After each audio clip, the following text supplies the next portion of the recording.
एक बार ओशो के किसी सन्यासी ने कहा कि भगवान, बेइरादा नज़र तुमसे टकरा गई, जिंदगी में अचानक बहार आ गई।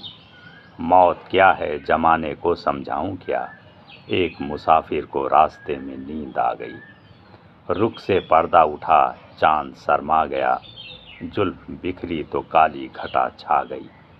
दिल में पहले सी अब वो हलचल नहीं, अब मोहब्बत में मिटने की घड़ी आ गई। तो ओशो कहते हैं, आनंद मोहम्मद, मनुष्य के इरादे कभी भी परमात्मा तक नहीं पहुंच पाते, नहीं पहुंच सकते हैं। मनुष्य के इरादे मनुष्य की वासनाओं, इच्छाओं का ही विस्तार है। मनुष्य तो परमात्मा को भी चाहेगा, तो परमात्मा को चाहने के लिए नहीं, कुछ और चाहने के लिए, धन के लिए, पद के लिए, प्रतिष्ठा के लिए।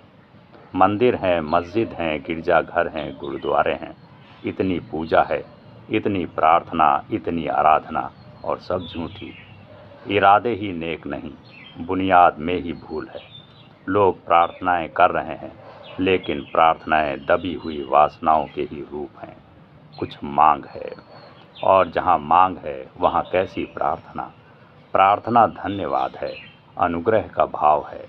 प्रार्थना इस बात का अहोभाव है कि इतना दिया है जिसके कि मैं योग्य भी नहीं था। मेरा पात्र छोटा है, मेरी गागर को सागर से भर दिया है। और चाहूँ भी तो क्या चाहूँ, और मांगूँ भी तो क्या मांगूँ। ना मेरी कोई योग्यता है, ना मेरा कुछ अर्जन, फिर भी मुझे आकाश पर बरसा दिया। जीवन इतना दिया, जीवन को सौंदर्य दिया, अनुभव की क्षमता दी है, चैतन्य दिया है, चैतन्य की संभावना दी है, मुक्ति दी है, और क्या मांगूं। लेकिन हमारी तो प्रार्थनाएं भी वासनाओं से भरी हैं, इसीलिए हमारी प्रार्थनाएं उड़ नहीं पाती, उनमें पंख नहीं होते, उठ भी नहीं पाती जमीन से, उड़ती भी नहीं और गिर जाती हैं, जमीन में ही गड़ी रह जाती हैं, आकाश तक उनकी गति नहीं हो पाती। इसीलिए परमात्मा से मिलन तो बेइरादा ही होता है। यह तो कभी आकस्मिक क्षणों में ही घटना घटती है, सोच विचार कर नहीं। यह झरोखा तो कब खुल जाता है, तुम अगर तैयारी करके बैठे हो तो सब तैयारी समझ लेना चूकने की ही तैयारी है।